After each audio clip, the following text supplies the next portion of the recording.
Et c'est la fin du monde de l'économie. Retour au plateau avec Yves Mouillet. Et on passe à l'Afrique à présent. Durant le pic de l'épidémie d'Ebola en Sierra Leone, un hôpital dans la capitale construit par la Chine s'est révélé indispensable dans la lutte contre le virus. Maintenant que l'épidémie est en voie de disparition, le local retourne à la normale, offrant des services de santé classiques aux habitants de Freetown.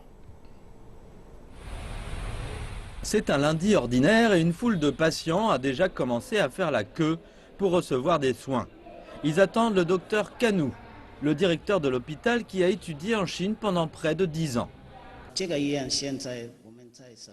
Cet hôpital est le meilleur de Sierra Leone parce que les gens savent qu'une équipe chinoise y travaille et nous avons différents équipements comme des scanners, des rayons X, des machines à ultrasons et un laboratoire dans lequel nous conduisons de nombreuses expériences. Cet hôpital reçoit entre 50 et 80 patients par jour. En raison du manque de médecins locaux, des membres de l'équipe chinoise constituent toujours le gros du personnel de l'hôpital. La Sierra Leone manque sérieusement de médecins. Durant la période d'Ebola, nous avons même perdu des médecins, une douzaine. Donc nous manquons vraiment de médecins locaux et nous sommes très reconnaissants envers l'équipe chinoise. Nous sommes reconnaissants envers le gouvernement chinois.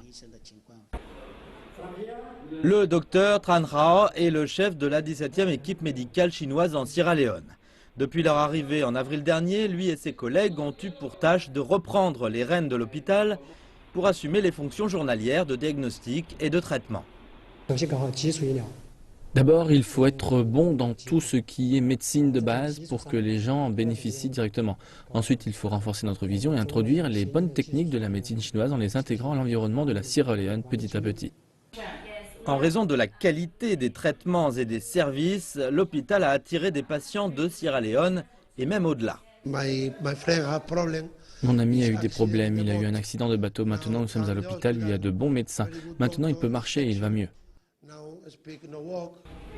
La Chine a décidé récemment d'augmenter son personnel dans chaque équipe médicale, les faisant passer de 10 à 20 à partir de cette année. La dernière équipe est arrivée en février.